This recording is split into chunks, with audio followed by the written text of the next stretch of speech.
അങ്ങനെ പറഞ്ഞു തീരും മുമ്പ് നമ്മുടെ റമദാൻ മാസം ഇങ്ങ് വന്നല്ലേ. നിങ്ങളുടെ ക്ലീനിങ് പരിപാടികളൊക്കെ കഴിഞ്ഞോ? ഇനി ആകെ കുറച്ച് ദിവസം കൂടിയല്ലേ ഉള്ളൂ നമ്മുടെ നോമ്പ് തുടങ്ങാനായിട്ട്.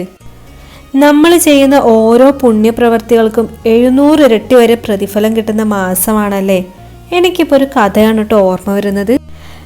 ലൈല മജ്നുവിൻ്റെ കഥ അറിയോ നിങ്ങൾക്ക്? ലൈലയുടെ വീട് കണ്ടെത്താൻ വേണ്ടി കൈസ് ഇങ്ങനെ ഓടിപ്പോകുന്നൊരു രംഗമുണ്ടല്ലേ. ഓടുന്ന വഴിയിൽ ഒരു സംഘം ആളുകൾ നിസ്കരിക്കുന്നുണ്ടായിരുന്നു.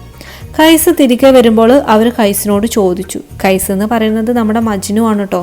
അങ്ങനെ അവർ മജ്നുവിനോട് ചോദിക്കും, നീ ഞങ്ങൾ നമസ്കരിക്കുന്നത് കണ്ടില്ലേ, എന്തുകൊണ്ടാണ് നീ നിസ്കാരത്തിൽ പങ്കെടുക്കാത്തത്? അപ്പോൾ കൈസ് പറയുന്നുണ്ട്, അല്ലാഹുവാണേ സത്യം, ഞാൻ നിങ്ങളെ കണ്ടിട്ടില്ല. എൻ്റെ ലക്ഷ്യം ലൈല മാത്രമായിരുന്നു.